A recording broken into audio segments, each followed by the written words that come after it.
सबको जय मसीह की। मैं जतिन बब्बर और आप देख रहे हैं मसीह परिवार चैनल। तो जैसे कि आप सब जानते हैं कि हम अपने चैनल पे, मसीह परिवार चैनल पे अलग अलग पास्टर्स की वीडियो को अपलोड करते हैं। अगर आप भी अपनी वीडियोस को, अपनी मिनिस्ट्री की वीडियोस को, अपनी टेस्टिमनीज को हमारे चैनल मसीह परिवार चैनल पे अपलोड करवाना चाहते हैं तो आप हमारे नंबर पे कांटेक्ट कर सकते हैं 9041690174।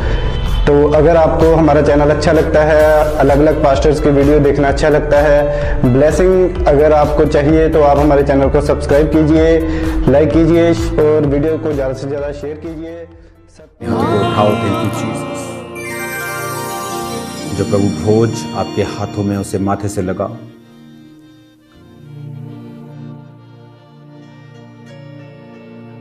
उस पैकेट को खोलो, उस रोटी को खोलो और अपने माथे से लगाओ। बोलो, प्रभु यीशु मसीह,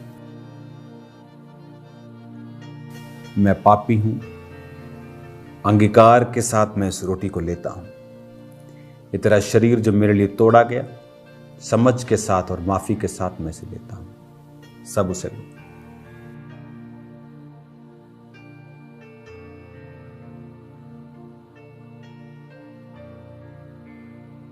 उस जूस के पैकेट को खोलो। बोलो, सर्वशक्तिमान प्रभु, ये अब जूस नहीं, ये तेरा लहू है जो मेरे लिए बहाया गया और मैं इसे लेता हूं। सब उसे लो।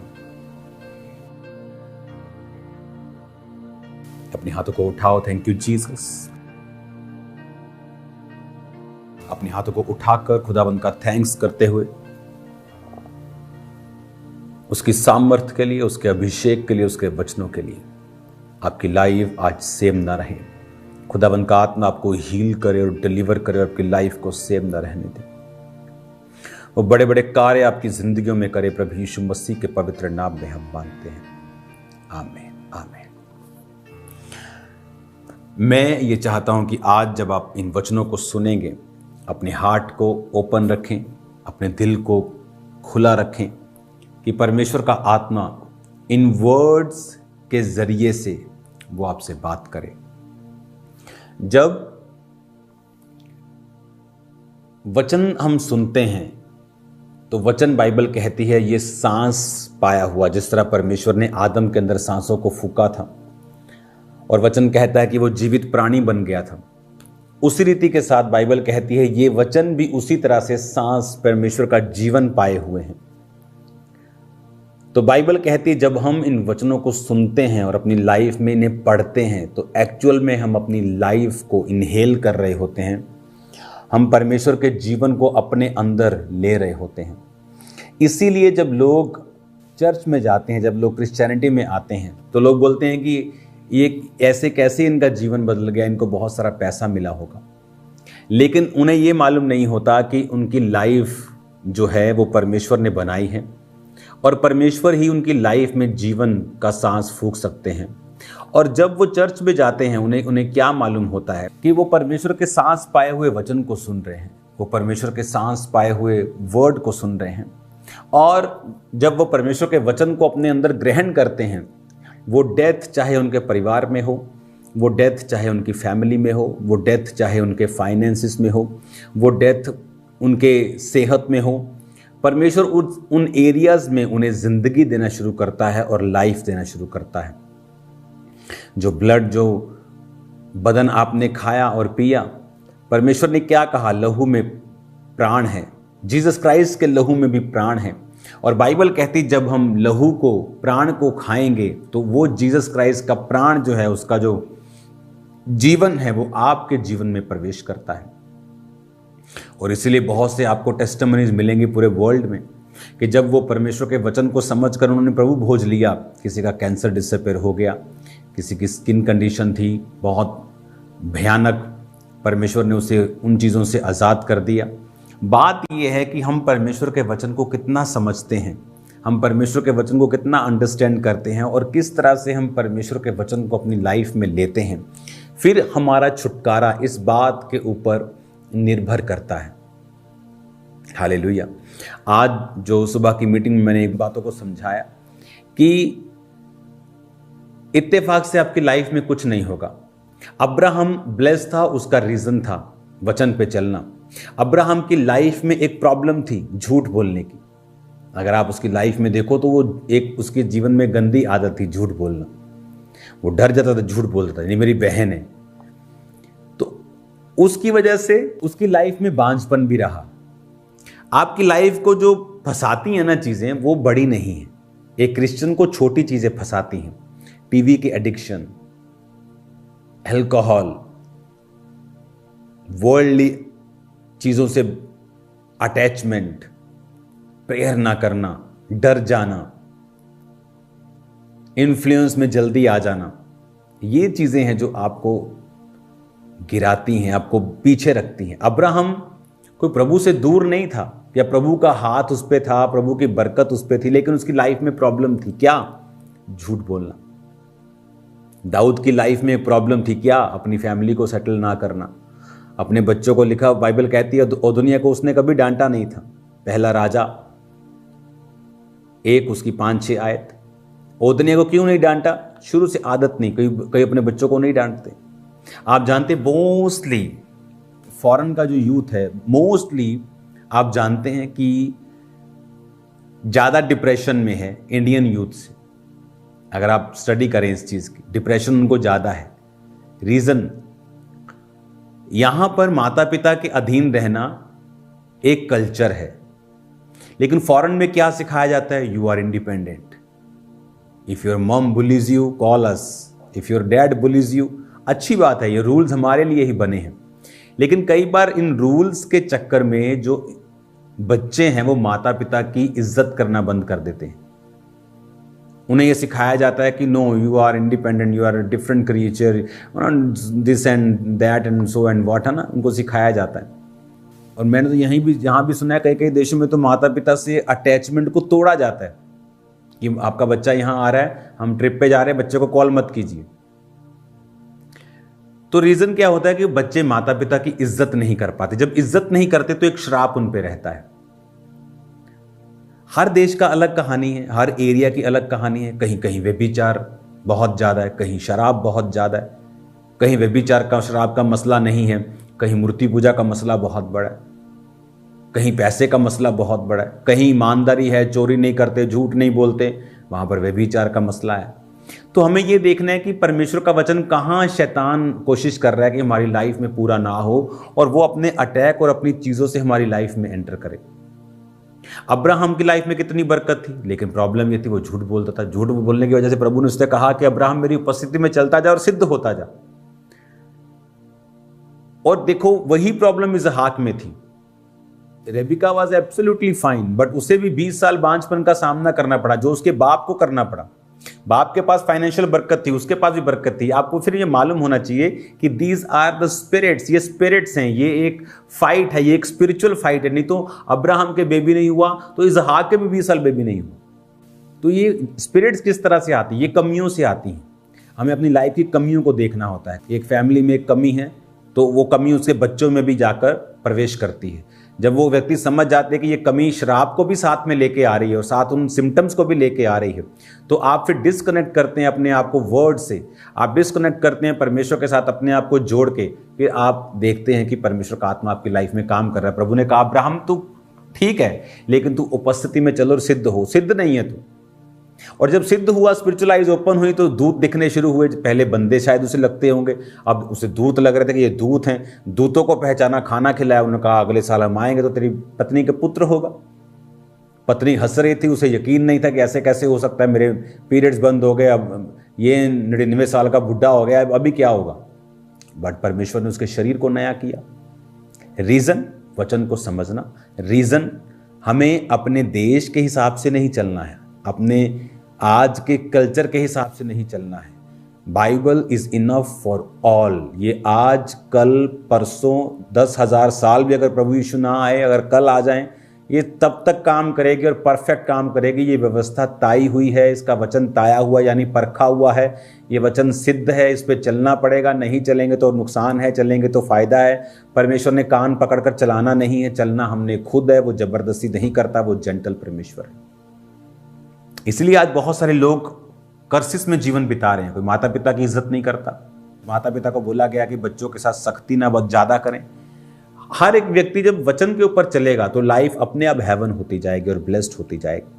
और अगर हम नहीं चलेंगे तो हम फिर क्या स्ट्रगल का सामना करते हैं, और वो स्ट्रगल परमेश्वर नहीं देता, वो हमारा अपना ही पैदा किया हुआ या हमारी इग्नोरेंस से पैदा होता है कि हमें वचन का मालूम नहीं, या उस पर ना चलना। कोई बंदा नहीं जानता कि ये ब्लेड है, उसने लाइफ में कभी कुछ देखा नहीं, तो ये थोड़ी कि ब्लेड पे अपना हाथ मार देगा तो ब्लेड नहीं काटेगा कि इसको मेरा पता नहीं। कोई इग्नोरेंस में हाथ लगा देगा तब भी वो कटेगा, कोई जानबूझ के पंगा लेगा तब भी वो कटेगा।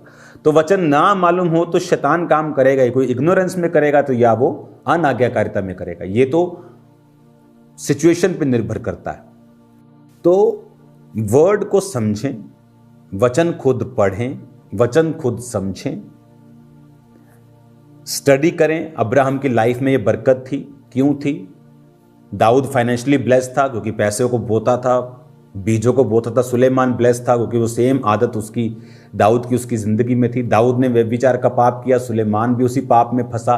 बिकॉज स्पिरिट्स आपको फॉलो करती हैं, फैमिली स्पिरिट्स, आपको उनसे फाइट करनी होती है।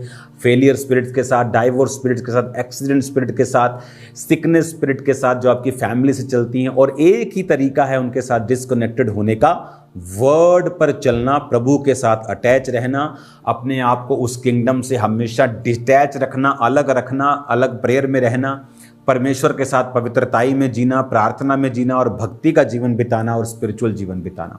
Otherwise they are going to catch you, वो आपको पकड़ लेंगी स्पिरिट्स, आप कुछ नहीं कर पाएंगे क्योंकि वो आपकी फैमिली स्पिरिट्स हैं, वो शैतानी स्पिरिट्स हैं। वो कभी दया नहीं करती कि बहुत अच्छा है, अगर अच्छा है तो और पकड़ेंगे, क्योंकि शैतान को अच्छे लोग पसंद नहीं। अब आपको ये बातों को समझना है, वचन के साथ रोज जुड़ना है। आज एक पहला राजा 5 और उसकी 6 आयत को आप पढ़ेंगे।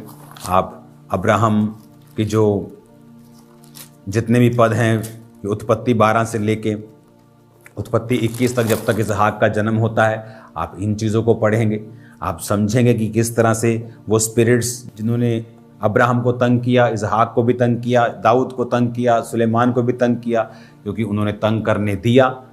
सुलेमान व्यभिचार को छोड़ सकता था, अपने बाप की वो गवाही को देख करके उसने कितना दुख उठाया, उसके बच्चों की मृत्यु हुई। लेकिन इट्स अ पर्सनल चॉइस कि आप प्रभु पे चलना चाहते हैं कि नहीं चलना चाहते हैं। आप अच्छी चीज़ों को फॉलो करें, अच्छी टेस्टिमनीज को फॉलो करें, आपकी लाइफ कभी भी सेम नहीं होगी।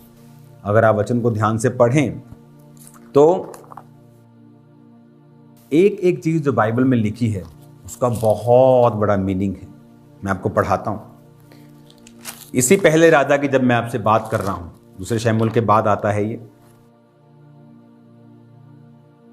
तो इसमें लिखा है कि दाऊद, पहला राजा 1 उसकी 1, दाऊद बहुत बूढ़ा पुरनिया हो गया, उसको कपड़े उड़ाए जाते थे तो भी गर्म ना होता था। उसके कर्मचारियों ने कहा, प्रभु राजा के लिए कोई जवान कुंवारी ढूंढी जाए जो उसके सम्मुख रहकर उसकी सेवा करे, उसके पास लेटे। प्रभु राजा को गर्मी पहुंचे तब उसने समस्त इजरायली देशों में सुंदर कुंवारी ढूंढते ढूंढते अभिषेक नामक शुनेमवासी कन्या को पाया और राजा के पास ले आए। बहुत सुंदर थी वो, राजा की दासी होकर उसकी सेवा करती रही, परंतु राजा ने उसके साथ सहवास नहीं किया, राजा उसके साथ सोया नहीं, गलत काम नहीं किया। क्यों? अब दाऊद को एक्सपीरियंस हो चुका था कि ये सहवास करना, सेक्स करना, ये सोना, ये it's not A only physical thing, ये स्पिरिचुअल थिंग भी है।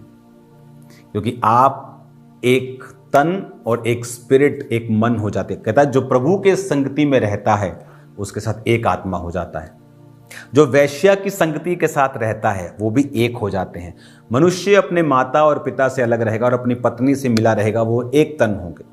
मतलब जिस लड़के के साथ आप सोए हैं उसकी सारी स्पिरिट्स, उसके संघर्ष, उसका सारा कुछ आपका है। आप बोलेंगे मैं तो तब मैंने माफी मांग ली, प्रभु आपको माफ कर देगा। दाऊद को उसने माफ कर दिया, लेकिन वो स्ट्रगल बैतशेबा का, उसके पति उरिया को जो मरवा दिया गया, उसकी लाइफ में तब तक चला जब तक दाऊद मर नहीं गया। क्योंकि ओदनिया उसी कारण, जो दाऊद ने पाप किया था उसी कारण उसका विद्रोह हुआ था। ये उसका कॉन्सिक्वेंस था। प्रभु ने माफ कर दिया, लेकिन पाप का कॉन्सिक्वेंस कभी भी खत्म नहीं होता। तो वो जो आप चाहे 10 साल पहले पाप किया, उसका कॉन्सिक्वेंस खत्म नहीं होगा। प्रभु आपको माफ कर देगा, नेक्स्ट लाइफ आपकी बेटर कर देगा। दाऊद की भी उसने कर दी। इसलिए आप जितना पाप करते जाएंगे उतना बोझ आप पर पड़ता जाएगा। एक व्यक्ति, मैं उदाहरण देता रहता हूं कि एक व्यक्ति एक्सीडेंट हो गया जिसका, और बाजू कट गई क्योंकि उसने दारू पी के गाड़ी चलाई। अब वो तौबा करता है कि प्रभु मैं आगे से गाड़ी पी के कभी दारू नहीं चलाऊंगा। क्या उसकी बाजू वापिस आ जाएगी? नहीं, because these are the consequences of sin, of that accident. कि बाजू नहीं, अब बाजू नहीं आ सकती, तो क्या बाजू नहीं आ सकती वापस, तो क्या मैं फिर दोबारा फिर दारू पी के चलाऊं? बाजू तो आनी नहीं है, फिर दूसरी बाजू जाएगी, जान भी जा सकती है, कुछ भी हो सकता है। तो इसका मतलब ये नहीं कि कॉन्सिक्वेंस उसकी लाइफ में है तो अब वो पाप करता रहे, अब और ना कुछ बुरा हो, अब आगे बढ़े, प्रभु आपको ब्लेस करेगा। वचन के साथ जुड़े रहें। देखो सहवास नहीं किया, रीजन दाऊद अब जानता था कि sex is not a physical thing, it's a spiritual thing. ये 2 मिनट का मजा नहीं है, ये सदा की स्पिरिट दे के जाएगा जो मुझे मरते दम तक साथ रखनी होगी। इसलिए जब वचन को जानते हैं वो इस पाप में नहीं फंसते। जो नहीं जानते हैं वो फंसते और सॉरी बोल देते और लगता है खत्म हो गया, खत्म हो गया, बट खत्म नहीं हुआ। God bless you all. अपने हाथों को उठाओ, मैं आपको ब्लेस करता हूं, आपकी हीलिंग के लिए प्रार्थना करता हूं, आपके डिलीवरेंस के लिए प्रार्थना करता हूं, आपको आशीषित घोषित करता हूं। आपकी लाइफ सेम नहीं है, इन जीसस नेम, आमीन। God bless you all. यहाँ पर बहुत तेजी से काम चल रहे हैं। प्रेयर माउंटेन कंप्लीट हो चुका है, चर्च अब कंप्लीट हो रहा है, बाइबल कॉलेज को 500 कैपेसिटी में हम लेके जा रहे हैं, क्योंकि परमेश्वर ने आने वाले दिनों में मुझे शेपर्ड्स खड़े करने के लिए बोला है, जो लोगों के घरों में विजिट करेंगे, प्रेयर करेंगे। जिस तरह काउंसलिंग टीम है आज, जो एक तरह का शेपर्ड का काम करती है, लेकिन ये टीम डेडिकेटली लोगों के घरों में जाएगी और एक सॉफ्टवेयर के साथ उनके साथ अटैच भी रहेगी, ताकि हम एक झुंड बनकर परमेश्वर का काम कर सकें। अपने बीजों को बोना नहीं भूलना है, क्योंकि आपके जो बीज हैं, स्पेशली जो आप लोगों के, वो बाइबल कॉलेजेस में काम आ रहे हैं। God bless you all. मेरा बिलीव है आप ये महीना और खासकर जो मार्च का महीना है, अपने सीड्स को जमा करेंगे, बड़े सीड्स को भेजेंगे, क्योंकि काम बहुत बड़ा है और हमें जल्दी में चाहिए।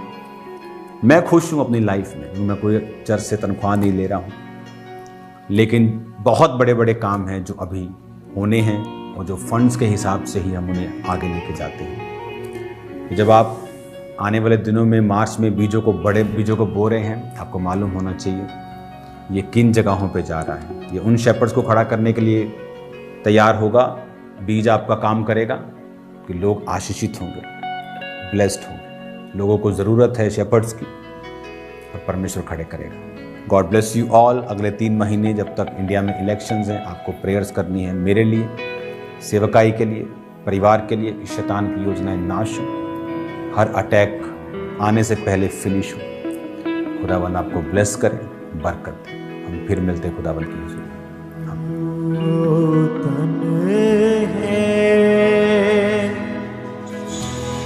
वो तन है जो न मन